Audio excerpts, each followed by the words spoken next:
Hello, I'm Tim Harris. This is Julie Harris, and this is Real Estate Coaching Radio. That's right. So make sure that you hit the subscribe button so you won't miss any future episodes. Thanks again for popping by. Hit that like button, and don't forget to leave your comments and questions so we can get right back with you. We will. Thank you for continuing to make our podcast, Real Estate Coaching Radio, the #1 listened to podcast for real estate professionals in at least the United States.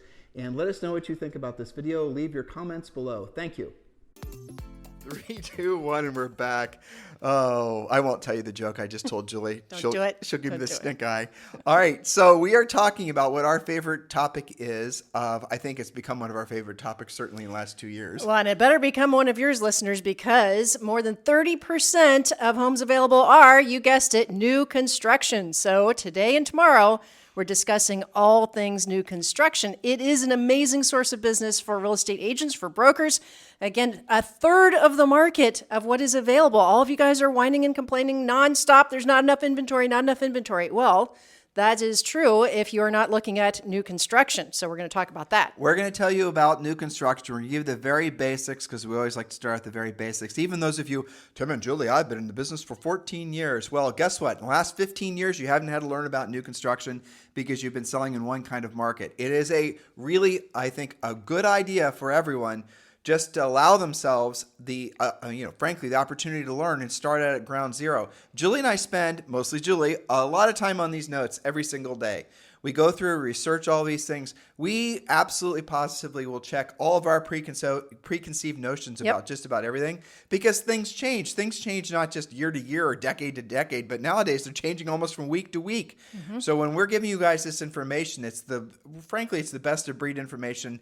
Every show is about a half hour, but the amount of time that goes into creating the notes for every show can be hours. And some of these things, Julie and I, the concepts we work on sometimes for months.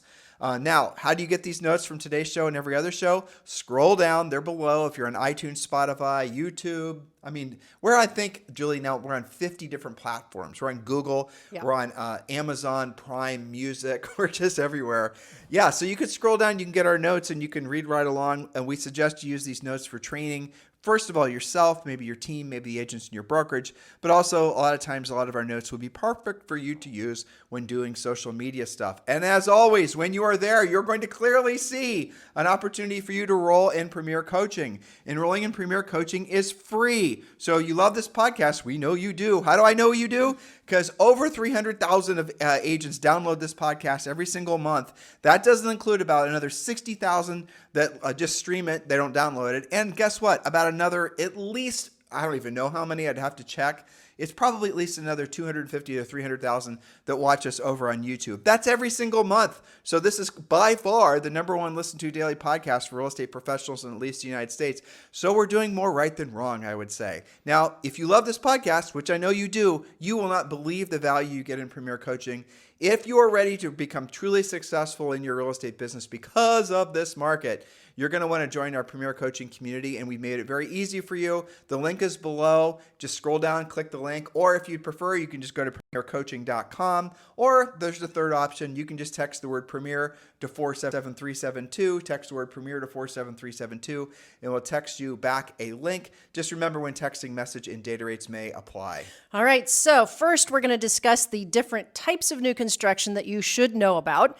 Next, we'll talk about why it's such an amazing opportunity for real estate agents to embrace. And then finally, on tomorrow's show, we'll look at 7 different ways that you can boost your income this year working with new builds. So that's the kind of the outline, right? All right, part 1 is understanding new construction. We're going to go through this relatively quickly because you can access the notes yourself. What is new construction? We always start with the basic and go to advanced. Well, what is this new construction? Number 1, traditional new construction, that's single-family home neighborhoods. Those can be a tiny cul-de-sac of 10 homes, or they could be a bigger, we used to sell in, we would joke, Oak Creek Phase 47, where it was like thousands of homes, maybe by 1 or 2 different builders. But traditional new construction, single-family home neighborhoods. Okay, advanced coaching, very rarely are any of the homes for sale, let alone the spec homes where the builders are building these homes and anticipating a buyer purchasing them. In other words, home almost done, no buyer for home, are in the MLS. These are all going to be the types of properties. 30% of all the market is new construction. I don't know what percent of those are in the MLS, but I'm going to guess it's single digits, which means there's available inventory all around you. It might be outside of your immediate community. It might be 15 minutes further out than maybe your buyers are hoping to look, but sitting there is a brand new home that they can get into that checks all the boxes. That's right. So number 2, new townhomes, doubles, 0 lot line homes, and patio homes. Those are all kind of the same flavor where, it's not detached. But depending on where you are, in Florida, they might call it a 0 lot line where, we had patio homes. It's all basically the same thing. And then, of course, townhomes. Then we have number 3, condos, which could be low, medium, and high-rise buildings. We have number 4, urban and suburban infill or teardowns or rehab properties. That counts as new construction. And number 5, land acquisition, lot sales, and development. So those are your 5 basic categories of where you might find new construction. And I'm glad that you pointed that out at the top of our podcast here, is that there are some builders that do put things in the MLS, but it is absolutely not anywhere. I would say it's 10 to 20% tops. You can go to newhomesource.com. You can Google new construction in Columbus, Ohio. You're going to find things like lenarhomes.com. The builders have their own websites. There's lots of different ways, but don't just rely on your MLS. Though this is not really a great source now, I would give maybe an additional 0.6 of being people that are flipping houses. You said rehab properties. Yeah. I guess maybe Fix that and falls flips. in that same category, fixer flips. And you can find, if you, for example, if you were to, and maybe we talk about this tomorrow, go to the investor meetups, go to the people that there's different private Facebook groups or WhatsApp groups where people will find a house that's wholesale and offer it to some other investors for maybe $10,000 over where they could buy it for, kind of thing. Well, a lot of times those properties then will become great properties for you to list, especially if you associate a lot. We have in Boise, Idaho, Jonna Weber, right? So Jonna does a lot. She's one of the top agents in the country, let alone Boise, Idaho, and she does a lot with investors. That's one of her favorite niches. Yeah. And she does fantastic with it. So we should maybe have her on this podcast. That's a great idea in your interview series that we're going to do. Yep. Okay, so why should you take new construction seriously as a source of business? Well, remember, we told you it's 30% of what's out there. That's one reason. But our official first point on that is this is a great source to find inventory for your buyers that's not in the MLS. Note, many resale buyers get frustrated thinking about the cost of repairs of an older home. This is a solution that overcomes that objection. I remember when we sold a lot of new construction, I used to love those closings because the inspections were a breeze. If they even did an inspection, which we do recommend that you still do that, but you're not going to come up with this grocery list of the furnace needs replaced and the roof has missing stuff. You don't have those nightmares with new construction. And remember, a new construction home also is going to have to pass the building code inspector showing up. So he kind of building acts, permits. or she kind of acts, right, as your home inspector as well. Also, little known fact, most new construction comes with at least a 10-year warranty. So you get that too. All right, number 2, new construction is a major part of nearly all markets. Not knowing new construction is a handicap to your career. So don't claim it's not there if you haven't actually researched it. Tim just gave you a bunch of sources. New construction is 30% of available inventory, and it's actually going up. The builder sentiment, those statistics are going up every time they report. Builders are thrilled that there's low inventory because they're filling in the gaps. They literally can't build fast enough. Okay, number 3, one relationship, when we say that, it's with the builder, the developer, the sales manager, can lead to many multiple transactions and keep you in momentum for months, if not years. Let's vamp on this, and I want to also have you and I talked about this morning, we talked about the fact that agents don't realize how much more flexibility lenders have with the ability to buy down mortgages. We're going to need to... You mean builders? Builders, yes, sorry, yeah. But with regards to the point you just made, here's the concept. You have in your community, I'll give you guys a real life example.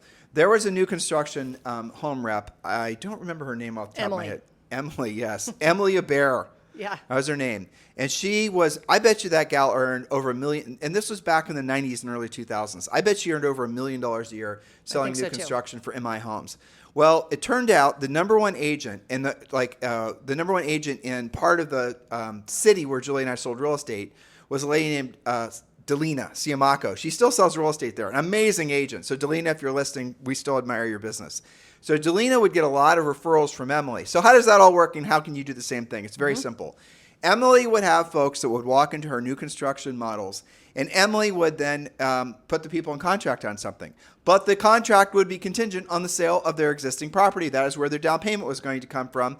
Emily did not want to jink around with having those people go in contract and then not close on the new construction. So she would send that referral to Delina, and Delina was great at getting those properties sold for her. The concept here is one new construction build rep was able to create potentially hundreds of transactions for Delina over the years. You guys can do the exact same thing. And if you're blessed in a market like when Julie and I lived in Austin, and it's way in most of the country, you'll see that new build rep models, or you'll have like 5 or 6 of them in a row, right? So the builders will go into this big, 100 home subdivision or even more, and there'll be 5 different builders or whatever it is, and each of them are going to have a spec home there that they're going to want to work out of and show all the fancy things that they can do. So every single one of those relationships represents an opportunity for you to get a steady stream of very motivated sellers, the best kind of sellers you possibly can have, because in many cases they have to sell their home before their new home is ready because they need the money to purchase the next one. Now, I want to also drill down.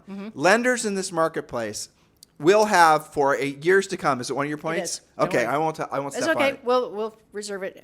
So yes, one relationship with those new build reps like Emily. So Coach Rochelle, if you guys are in our Premier Coaching, you will have heard Coach Rochelle talk about, I think she has 4 different relationships like the Emily relationship. So that is a steady flow of listing referrals. Well, she has a great long-term friend Anita, who works with Epcon, and she's worked with Epcon, which is a great years. It's essentially a downsizer condo project. Yep.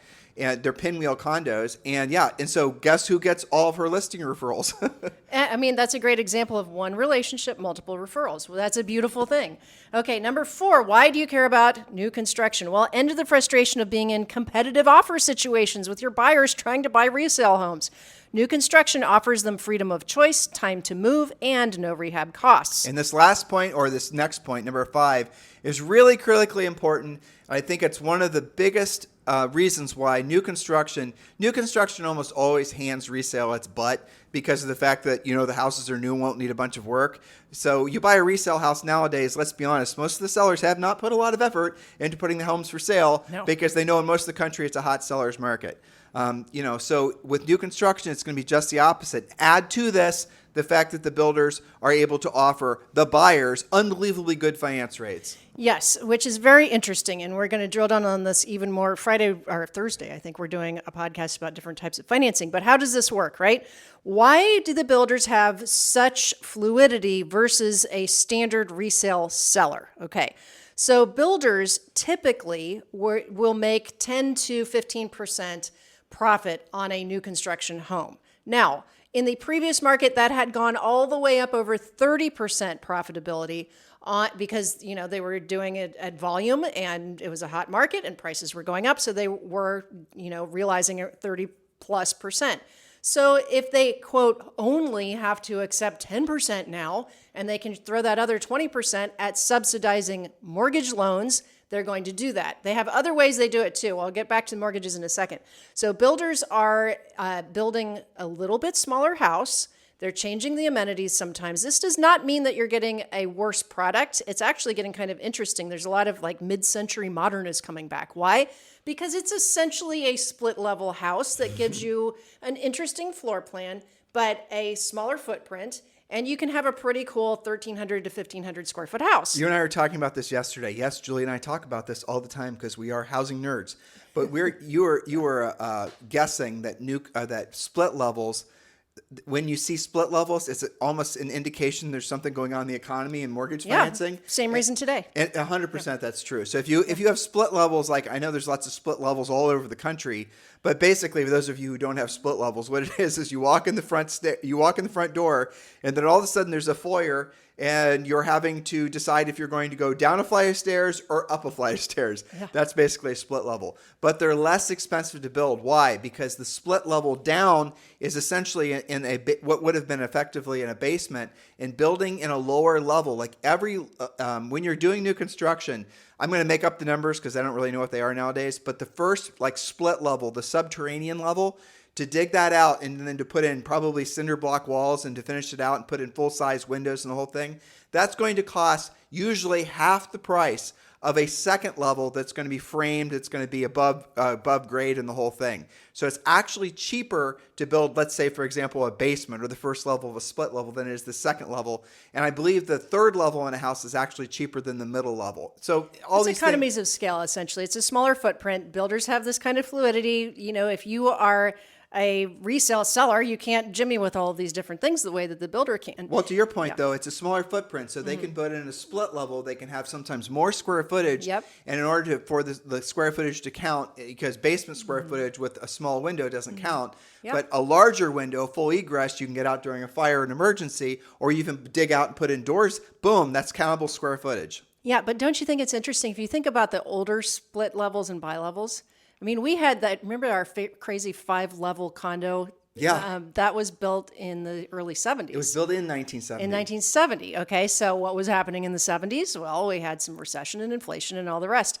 There were a lot of those going into even the early 80s. Some of what we sold that was, remember, if people couldn't afford regular Worthington, we'd take them to West Worthington where it was full of bi-level split levels for less money. But it is fascinating. People think that housing trends and styles of homes follow like some sort of fashion. No, it really does trend. It does follow really at the whatever's going on in the economy more than it does anything else. Well, and you can tell by what the builders are building. So I could talk endlessly about that. But let's get back to how can buyers often get more house for the same payment? And listeners, she's not lying. She can talk endlessly about that. Endlessly. Yes, right.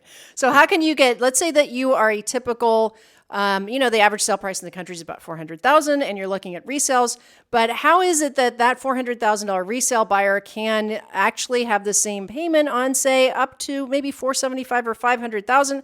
It's because the builders are subsidizing the loans. They're doing buy downs. They're doing adjustable rates.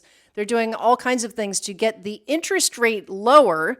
Typically, that can be something like, lower for the first year, second year, and third year. Then it's going to adjust and settle in for the fourth year. The builders are, they're paying the lender that difference, right? That's important. So what's happening is they're taking so the borrowers say spending $500,000 in the house. The builder's going to take, say, 25,000, let's just say. Sure. And they're then going to give that money to the lender to buy down the interest rate. And in most cases, I think you can buy down rates by 2.5%, something like that. Usually up to 3%. Depends on the situation. I think you can sometimes even go more.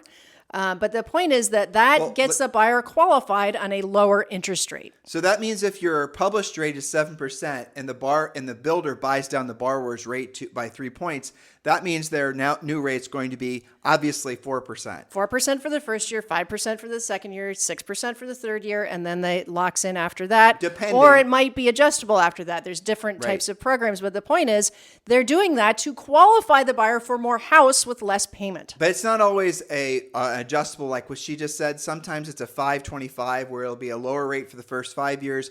And then the 25 years after that, it's going to be, an adjustable rate, or it could be a 7.23, all those different types of things. They even do 10 years now, which is kind of cool. But here's the thing that's different that people don't, I know it is, that people don't quite understand. And by the way, 30-year fixed rate mortgages, I don't know if you guys, the listeners know this, but the United States is the only country in the world, I believe this is true, maybe Canada, that has 30-year fixed rate mortgages. No, I don't think Canada has 30-year fixed rate. I think they have 30-year, but they're not fixed rate. So you can actually get a 30-year fixed rate mortgage in the United States, which is an incredible blessing. Why? Because even if you have to lock in a rate at 7%, 7%, it's terrible. Well, it's terrible compared to 3.5%. I'll agree with you there. But if the inflation rate, year over year over year, which is what we're seeing now, a long-term cycle of inflation being 5, 6, 7% on real estate, your house is going to inflate in value or appreciate. And that inflation or the appreciation in the property is going to outpace the cost of the loan. That is still making mortgages, frankly, I think, very affordable, dare I say that. Well, it's a great investment. And people say like, well, people can't purchase homes and because this, that, and the other. I realize that. That's the reason you guys need to get very good at understanding why new construction and what we talked about yesterday with the different types of first responder loans, that's the reason you need to become a master at this stuff. because there is going to be a whole generation of borrowers and buyers that are going to be essentially on the sidelines renting. That has happened back in the 70s, back in the 80s. You'll have people that normally would have been purchasing homes at 31, 32, 33 or younger, and now they're not going to be putting off the purchase of their first home until they're in their 40s.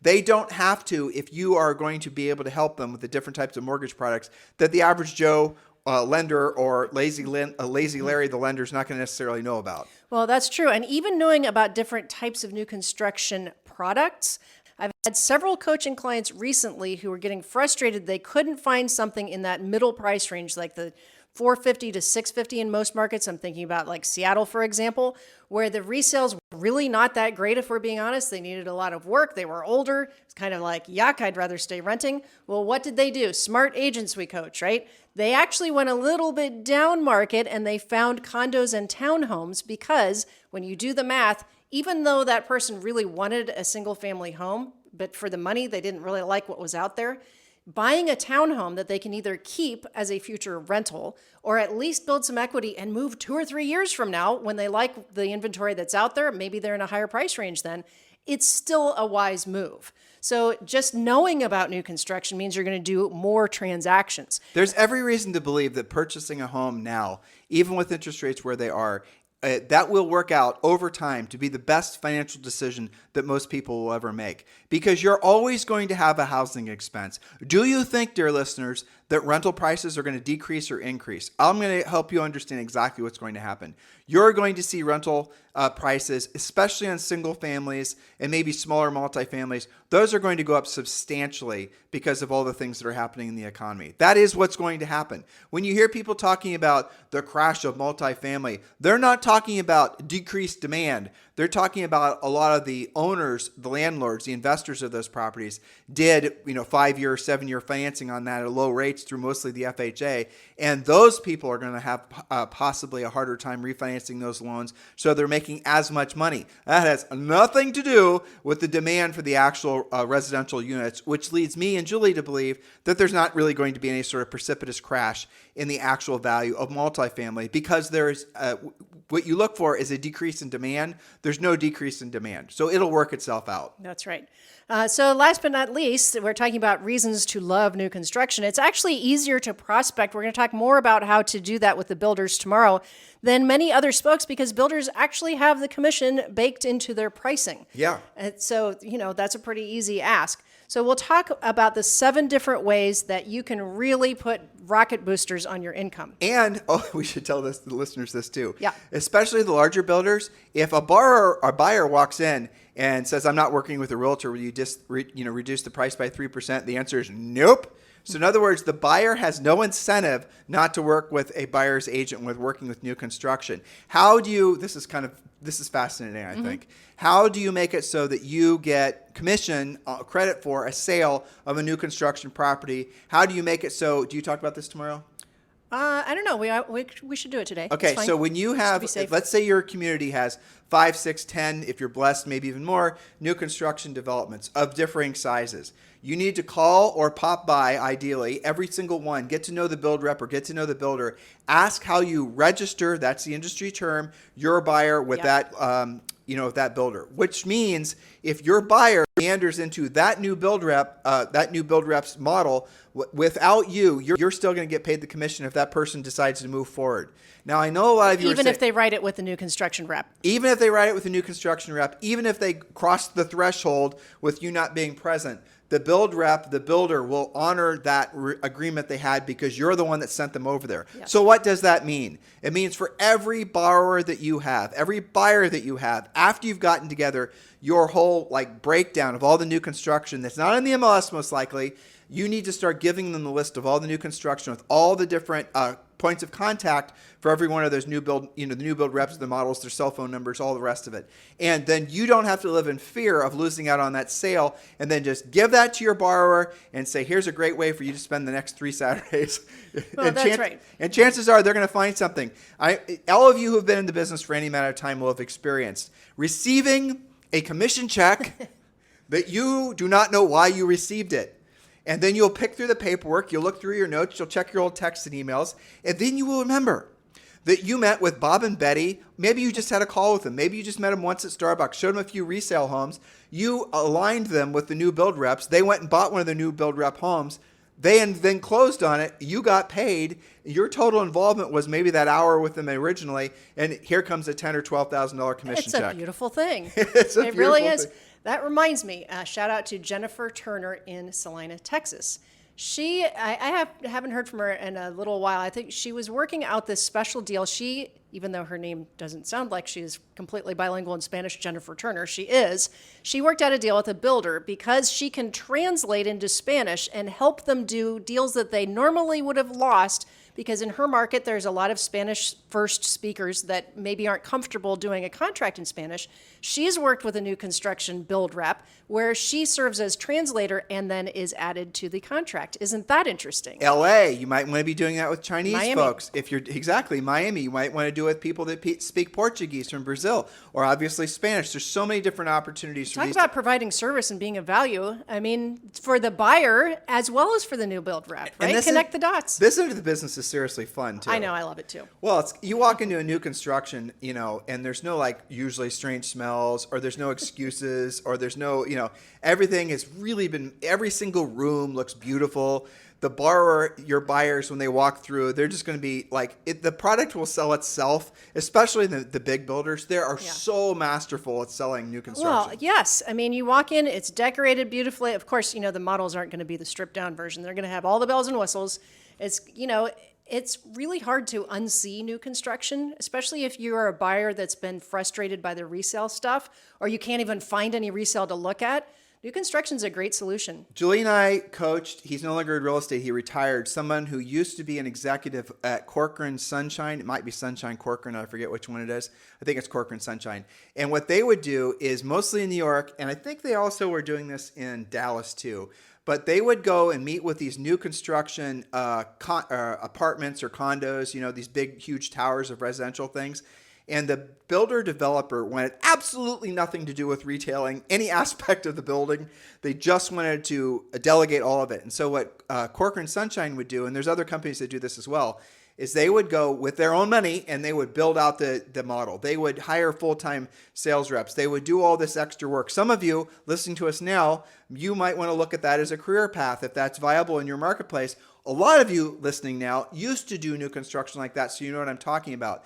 Open your mind to all things new construction. Listen to what Julie told you. 30%, in some markets more, of all home sales are new construction. And that is not a 6-month or 12-month trend. That is going to be the way it is for at least the next, we're guessing 10 years at least. So if you wanted to discover a niche for yourself, here's what we would prescribe to you.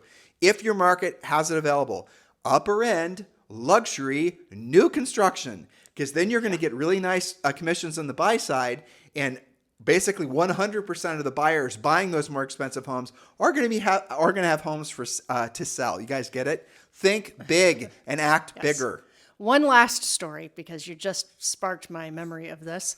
Do you remember when we listed, I think there were 38 of them or something, the Eastland Court, the townhomes. Okay, so this was, I happened across an expired one day, okay? And here's what it looked like in the MLS.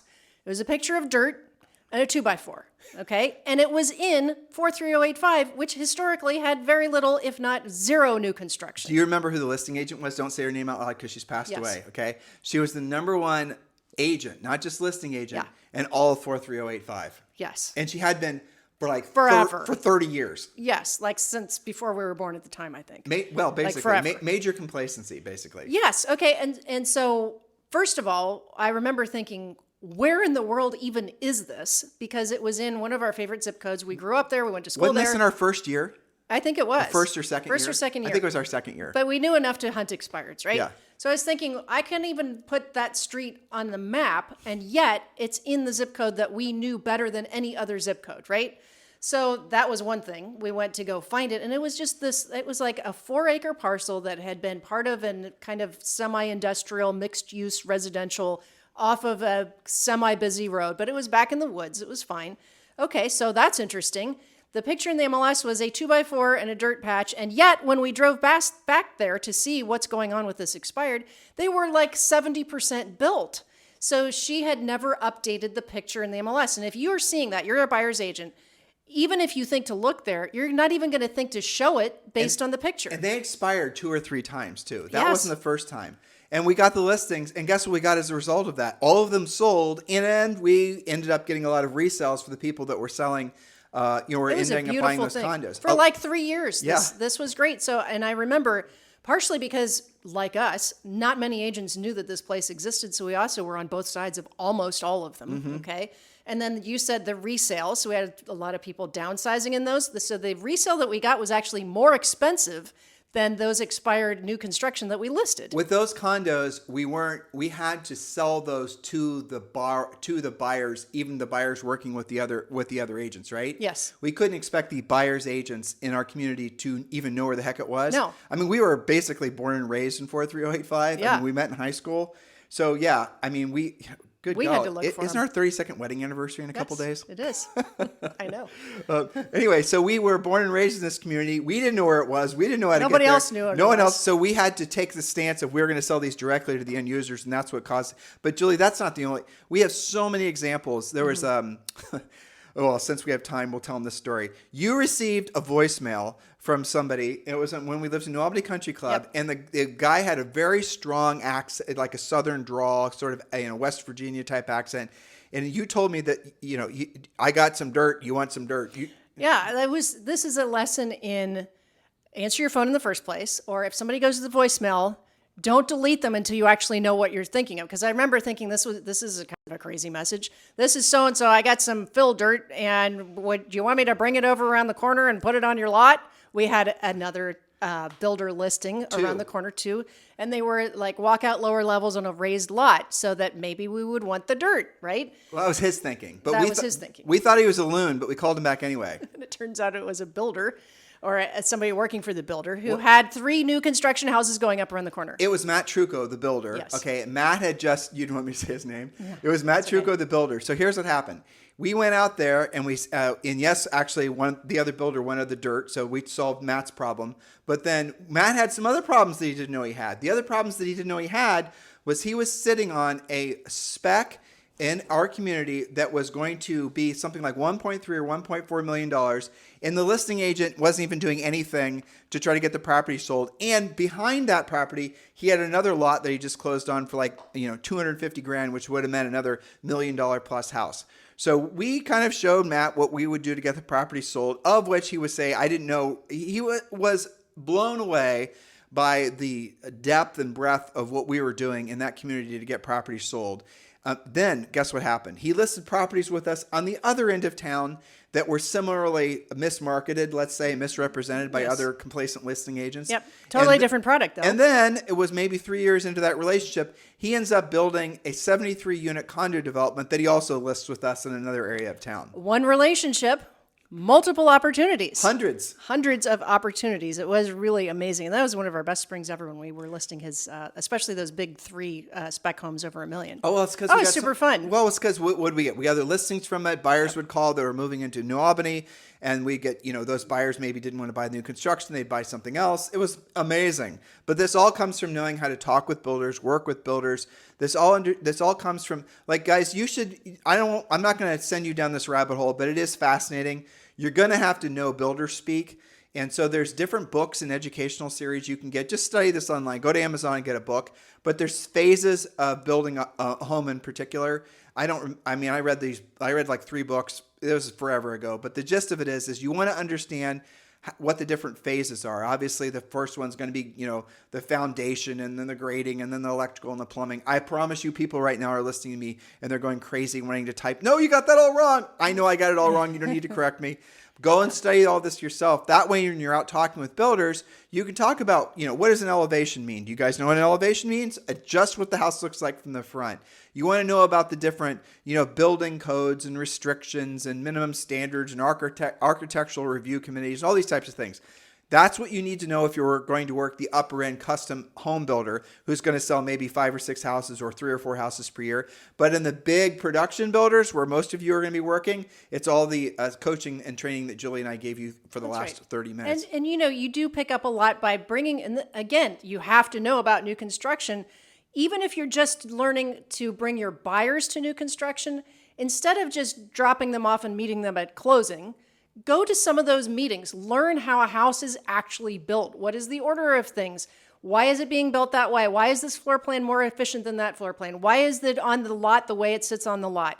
How does it work with, burying utilities? You can learn so much by actually paying attention when one of your buyers is actually building. It's also important that you understand that many of these relationships that Julie and I were getting when we were selling real estate are similar relationships you guys can get now. We weren't getting these relationships after having been in the business forever. I mean, No. Julie and I looked like we were teenagers and we were getting these relationships. Why is it that people ultimately listed with us? Because we did our homework, we had energy and enthusiasm, and we are furiously fast with our lead follow-up. Usually those things are going to be enough of a reason for someone to want to do business with you because they're going to counterbalance with their previous experience with real estate agents.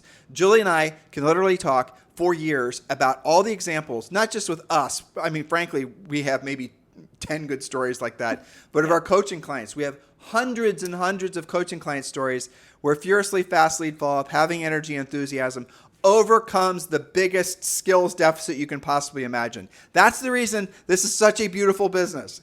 Because you don't have to have the skills of a brain surgeon or know how to fly an F-15 fighter jet. You actually just can have energy and enthusiasm, have furiously fast lead follow-up, and you can learn along the way, earn while you learn. This is a beautiful business. Have that mindset. Make it your own because of this market. That's right. So no excuses. Tomorrow is part 2 of this podcast where we're going to give you 7 specific ways. We're going to start with the easiest and go to the most complex, will be number 7, about how to actually turn this into income for yourself. Back to you. You guys have a fantastic day. We'll talk with you on the show tomorrow. Hello, thank you for having watched this video. Please remember to subscribe to our YouTube channel. That's right. And don't forget to hit that like button, leave your comments and questions below, and we will get right back with you. Thank you for watching this video. And remember to watch the next one. You're going to love that one.